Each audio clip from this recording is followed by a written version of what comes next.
Hello there and welcome. In this video I got you 10 tips and tricks for a good start in Songs of SYX version 69. This is sort of a beginner's tutorial which includes all of the things that you need to know to get yourself through the entire early game and understand how your city works in the basics. There's a lot to learn in between those lines, but I hope this video will be helpful for you. Now, first up, let's talk about a few things when you set up your capital on the world. You want to be not isolated. If you have this warning that this location is isolated, you cannot build there because you will not have no access to trading, and that is really, really bad. Generally, the most important things are access to water, access to forest, and a couple of interesting resources. If you are new to the game, I would recommend to stick to clay. That's the first one. Coal, that's the second one, some iron ore, that's the fourth one, and maybe some stone. The percentile numbers mean how many deposits will be spawned on the map in general, so only a 0% distribution will mean that you're completely out of luck here and nothing will be available for you. But apart from that, the most important things are really areas to get yourself your food from, and water plays a big role in the game in general. So let's pick this little spot here and get ourselves our city placed. Once you have your city placed, the game generates a map where you can afterwards place down your throne.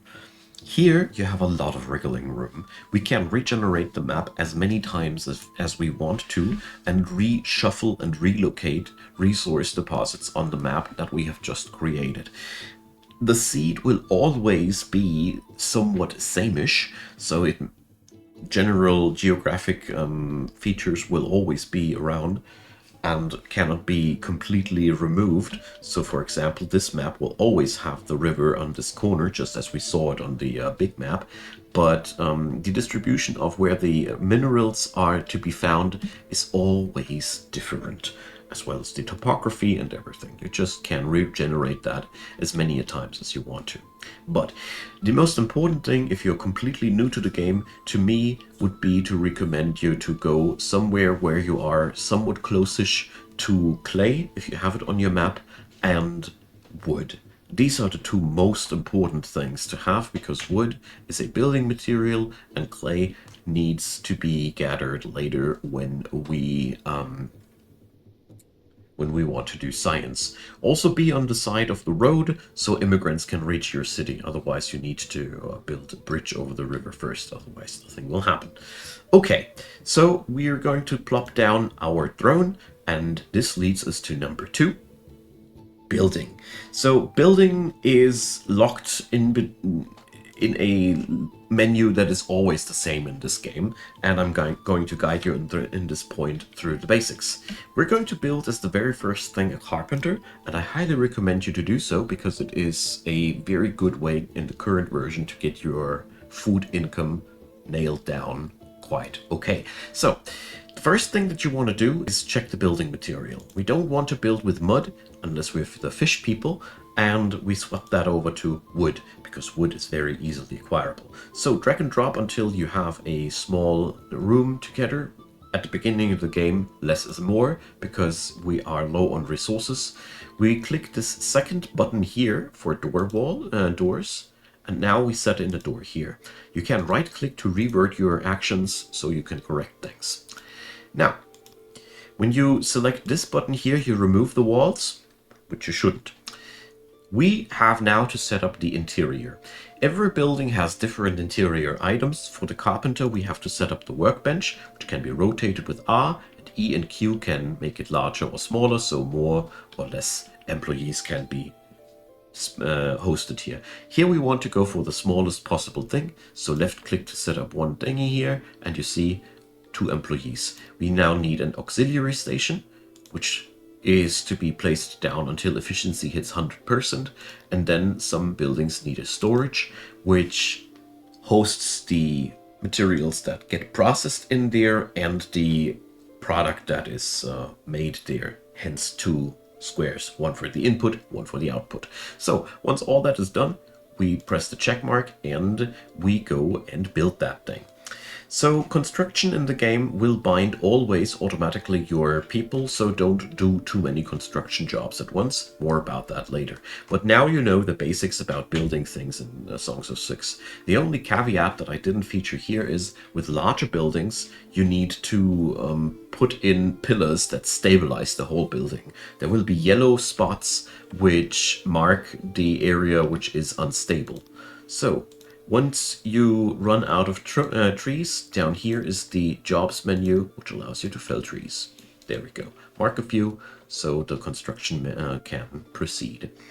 Now, this brings me to number 3, sources of initial food. The carpenter that we're building is no coincidence. He produces furniture for us, which allows you to construct the hunter. The hunter is the most reliable source of food in the early game. By the way, this magnifying glass is an awesome way to find exactly the building that you're looking for if you know exactly what you're looking for. Otherwise, you need to navigate through the menus. So here we go now again for a very, very small building, because the hunter requires furniture. Every butcher table requires furniture, and furniture has to be processed out of wood first, which is a little bit difficult at the beginning of the game, but it is absolutely worth it. So here we have now 100% efficiency, and you see we need a little bit of furniture, and that is what we are going to construct. In the meantime, the wood that we're cutting is being processed into furniture, and once these guys are working, you are done with all your initial food problems. Set up afterwards a pasture to use the livestock that you have. And yeah, after that, you want to build a grain farm and a bakery. But you can pretty much safely expand off of hunters. The big downside of them is that they have strong fluctuations in their income, but as long as you keep your population small, you're pretty safe. So, number 4, starting services. So, cities thrive on services. The more services you got on your city, the happier the people are. The easiest way to make your people early on happy is to give them housing. This is the easiest way, which just needs a little bit of timber. So we're going to let them build the hunter first. Or at least wait until they can't do this. So housing is one thing, because as you see here, people don't have a home yet, which is bad for them. By the way, you have a couple of rations that the people can live off of until your hunters are in there. So, next step on the list is the well and the hearth. A well and the hearth only cost you a few of your starting resources and protect your people from overheating and freezing to death. Therefore, these 2 service spots are absolutely recommendable to build. And after that, I strongly recommend to build a shrine to Ithuri and Krator. Most starter races love these. This is service that only costs you a little bit of stone and a little bit of wood, and nobody needs to work there. All of these buildings make your citizens happier and make it more likely that people will migrate to your town, and therefore you just have an easy influx of people that will live in your city without you having to do much. These citizens that you get via these services should be used to get yourself your food production further increased so you can grow further and so on and so forth. So, number 5, I want to talk about farming. So, farming is what you should do once your hunters are established and things are running. You always start out with a little bit of grain, which makes your farms go. I don't even want to start here about the buildings of farms. You have pretty much already learned that in point 2. What I want to talk about now is which has changed, things that have changed in the previous versions. So it's interesting for people that know about the game already too. So our farming income is now the product of the moisture in the ground. So as you see here, certain areas have more of these brightness there. Moisture is factor 1, but now we also have soil quality. Soil quality is the other factor. So as you see there, Back here we have a very high soil quality, but not so much moisture back there. But generally speaking, this would be a very, very good area for agriculture. You want to build your farms where these two metrics hit the spot together. And later down the road, you want to make irrigation happen by building pumps onto the water source and canals towards the farms, surrounding them then to make them even more productive. Farming is a long-term investment. Therefore, only start farming once your basic food income has been settled down. It makes no sense to try to start your settlement with farming. Hunters are truly the best kickstarters for your settlements, and then build a farm and then the bakery. But you get the idea now. These systems, by the way, work for all the other farms as well. So number 6, diplomacy basics. You always have neighbors. When you click your coin pile here, you have listed in this little sector here your closest neighbors. The real interesting thing here is to go and click here into the diplomacy area. You can here demand resources. You can order from your neighbors whatever you want. So if you have ever a dire food shortage, you could even order yourself food, and you just need to offer your own resources. Mind you, as you see here, I have currently not a warehouse established. It's still in the making. You can only sell something which is registered in your warehouse somewhere. Only then. Elsewhere, otherwise it can't.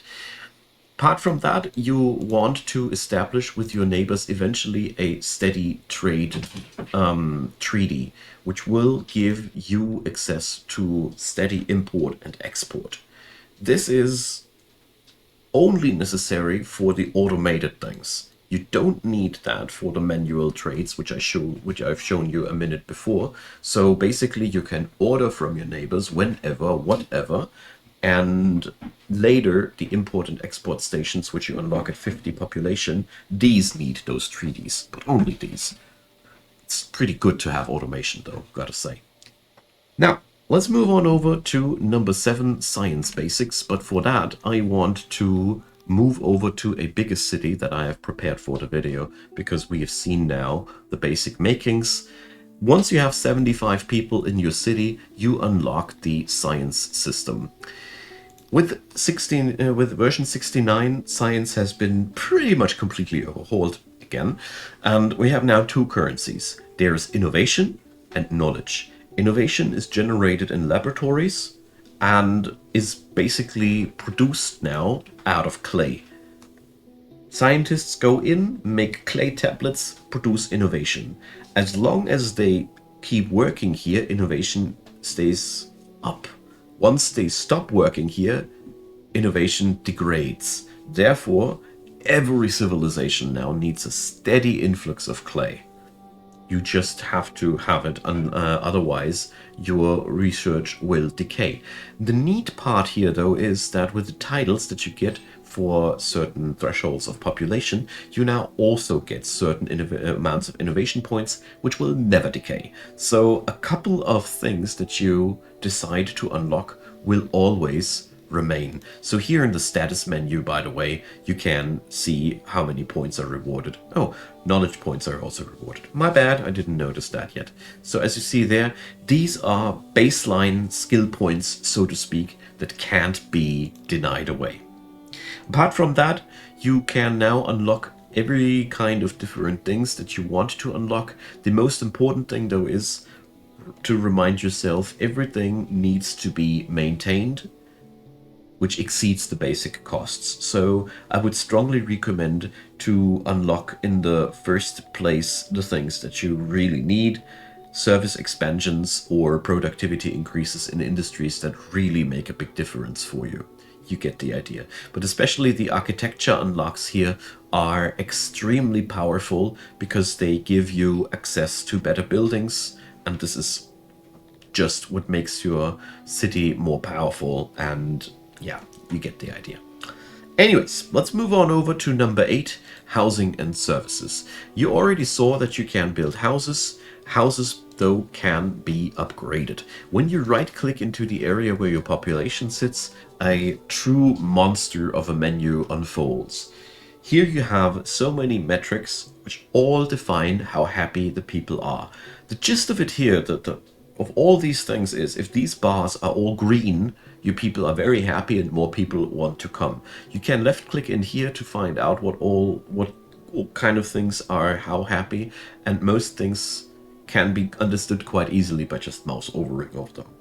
What I want to go for here, though, is in the access menu, you can allow your people to pick up materials for their housing. This upgrades the housing in the entire city and costs steady supply of these materials. But it is one darned cheap way of increasing the quality of life for your people. In general, you want to have a high quality of services and housing to keep your people from revolting. Number 9, expansion basics. So, in general, two things are the most important when you want to expand. For one, you should always produce more food than you consume, and you should have a couple of food days stored, because that gives you people a bottom line happiness. And the other thing is only expand when you know for what. Don't pick up just people because you feel like you could use a couple of or odd jobbers. Take every expansion very seriously and carefully, because once there is not enough service and food for everybody anymore, in this game cities can spiral out of control. A slow and determined approach here pays off best. So what I mean with that, don't try to make 3 projects happen at once. Focus on the food production, hire the people for that, and then go for the next production, hire the people for that, and so on and so forth. You could easily get fooled into the idea to just hire all people for the 3 industry branches that you have up ahead, but you can get yourself really into problems, especially in the early game. The later the game goes, the less these things matter, because your cities become more and more stable, but early on, you've got to be careful about these little things. Number 10, a couple of tips about the controls in the game, which I found to be very useful. First up, super speed.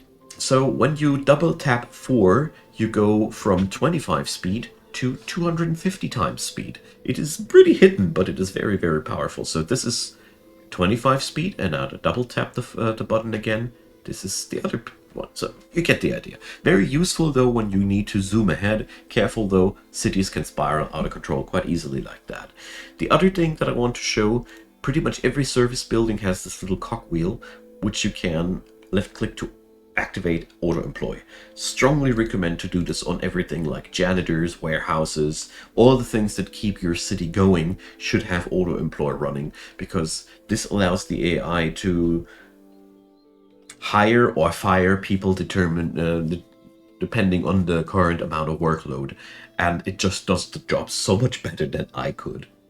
I tried. I can't compete with that. It's just so happy to give that menial task over to the AI. You don't need to do that though for your crafting workshops. These I often regulate manually for very, very long amounts of time. Anyways, you can also activate or deactivate building jobs via these activate and suspend jobs. I personally like sometimes to plan ahead my city and then suspend the blocks so I don't fool my workers into wrong projects. If you only have the one project activated, you can focus the priority of your workers. The game has no prioritization system as of yet, and this is one of the best ways that I know of to work around that problem.